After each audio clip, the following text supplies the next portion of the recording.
all about money. Lady C takes brutal swipe at Harry for allowing Netflix to abuse royal family. On Tuesday's installment of Dan Wootton's Tonight Show, the GB News host welcomed Lady Colin Campbell and Phil Dampier on to speak about the recent royal headlines, including the upcoming series of The Crown.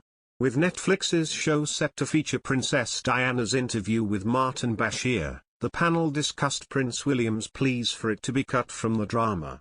The highly anticipated fifth series of the fictional drama series is set to air this month, with it heavily focusing on the marriage breakdown and aftermath of Princess Diana and King Charles's split.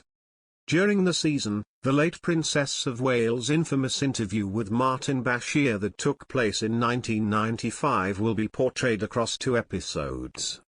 After an investigation revealed that Bashir used forgery and deception to secure chat with Diana, Prince William said in a statement that the interview should never be aired again.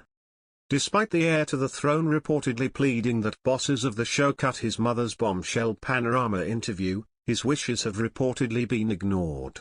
With many believing that the prince won't be happy that Netflix is ignoring his demands, Dan Wootton highlighted that his brother, Prince Harry, is continuing to work with the organization for his upcoming documentary. Dan asked Lady C what she thinks of the situation, as he admitted he couldn't understand the hypocrisy of working with Netflix despite them going against his brother's wishes. She said, "It's a no-brainer, as long as there are shekels and pieces of silver to be acquired. Of course, he's going to tear what he can and steer people down the river and allow organizations to abuse his family unfairly and really to abuse the British people unfairly. The man is a total hypocrite." She continued, "There's no doubt about it, he just can't help himself, it's all about money and fame." Lady C's comments come after Harry's documentary with his wife Meghan Markle is set to air on the streaming platform next year. Sharing his view on the situation, Phil Dampier told the GB News host that it's hard to ignore Diana's interview as it was a pivotal moment. He told Dan, "It was extremely important because the Queen shortly afterwards ordered that she and Charles should get divorced, and they did the next year.